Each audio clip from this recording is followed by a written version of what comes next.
there was the opening to season 5. It was called Enemies, and it was a lot of close quarters gunfire in the Gould set as replicators were running at them. Martin Mm-hmm. Wood did this episode. It's a running and gunning down a corridor, trying to get to a ring room, and Mm-hmm. it's hands free, and nothing had ever been seen like that on the show before. Where you've got these mechanical bugs that are going to be rendered in CGI later, and you've got each of the principal cast except for Christopher Judge in formation going down this hall. Were you there for this? Do you remember this Yeah, sequence? I do. And I think the weapon we used, we call it the stupid gun. And I'll explain what the stupid gun was. Okay. It's a USAS 12, so it's a select fire 12 gauge with a 19 round drum. These were And P90s. okay, with the P90s. I know we did another episode with Okay. the replicators and that.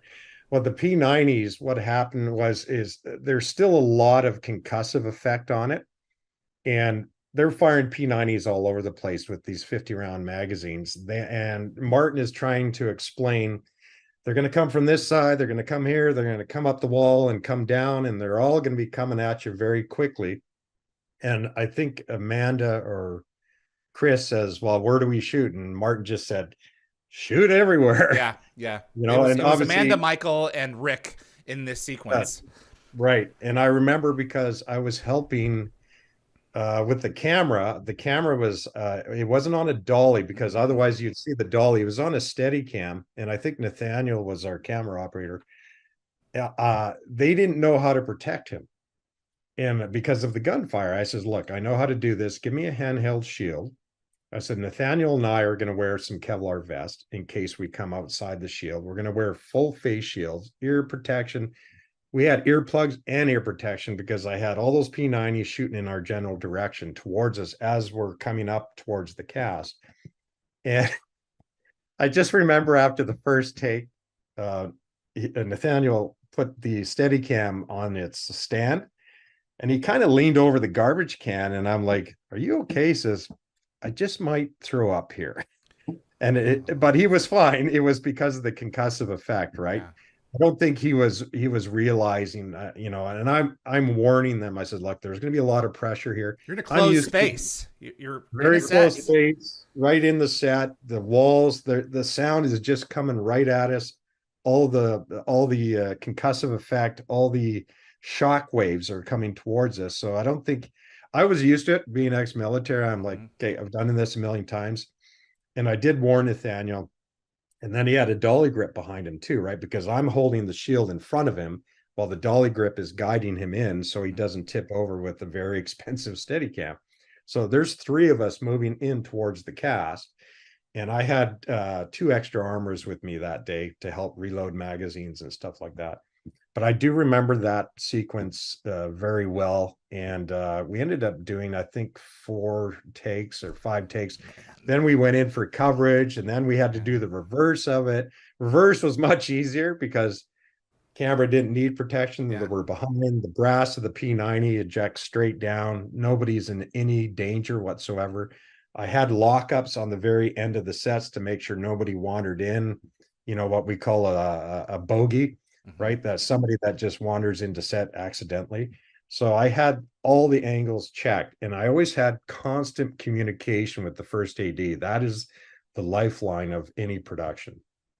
Wow. There's so much that's involved in going. You, it's so easy to forget the number of people who are standing there behind the camera, Lots.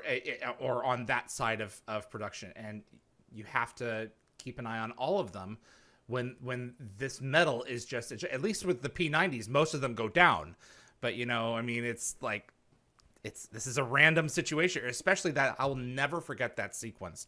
That was an extraordinary scene. They really upped the game because I think that was one of the first times that a Steadicam was used in that regard, shooting against CG enemies, numerous enemies that were just coming at them, and just assume that they're everywhere and just keep on going backwards. So it was wild, absolutely amazing sequence. I've got, That yeah, it brings back a number of memory because that was Martin Wood, correct? yep, There was another episode I did with Martin Wood, and we were inside a Russian submarine. Do you Yep. remember that episode? Yep. That was Small Victory season 4. Small Victories, and we're Hmm. shooting replicators inside there.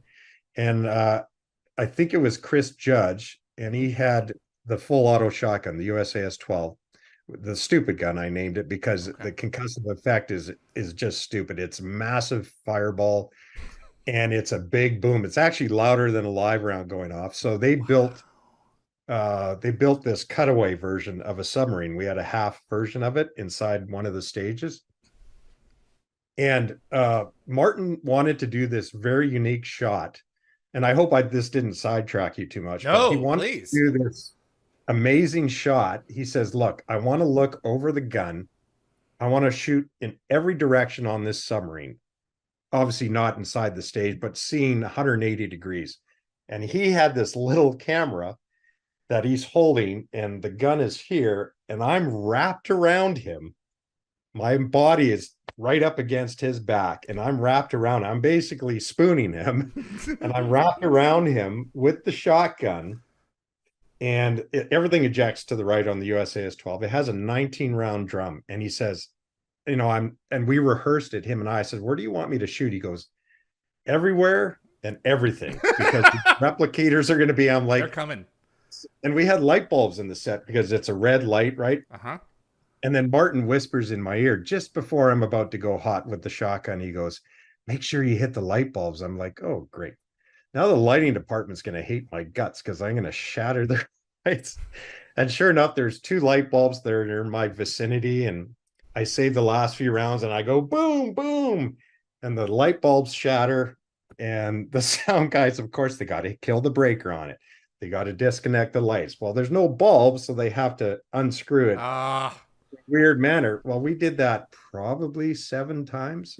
Wow. And it So was you at had a live point where rounds? blanks. I had blanks, obviously, So but how do you shoot the bulbs out? Oh. the concussion was so great. I was only about a foot away from these Okay. light bulbs. And the power behind these 12 gauge Okay. blanks is incredible. Like at close range, you could blow through cardboard like it's nothing. Wow. The And concussive force is that it strong. was, it was, I was shooting up everything. And at the end of each take, Martin and I was just sweating. It was like a workout itself. And I said, Martin, I said, I've never done anything like this. This is a very unique shot. Since then, I've done very similar things, but that was kind of a first for me. Wow. And we rehearsed the heck out of it because I wanted to make sure that myself and Martin were safe, obviously. Brass is ejecting, no one's near the set. The camera is right in his chest, and he's in tight like this. He's got a full face shield. I have a full face shield because of the stuff shattering, especially the light bulbs. And we did that over and over and over. And then on the last take, he goes, and he's breathing heavy. He goes, I think we got that. Says, thanks. I said, I don't know if I could do an 8th take on that. I was just like breathing heavy, and I was in shape back then, much better than I am now. Hey everyone, it's David. Hope you're enjoying the clips during the break. We will be returning in the spring. In the meantime, are you good with English? Are you one of those people who take pride in your grasp of it? Well, we have a great team over here transcribing the backed catalog of Stargate interviews and have dozens more to go.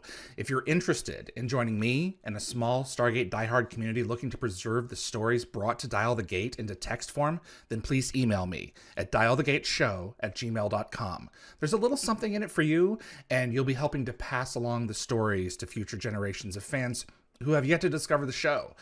Thanks so much for watching Dial the Gate.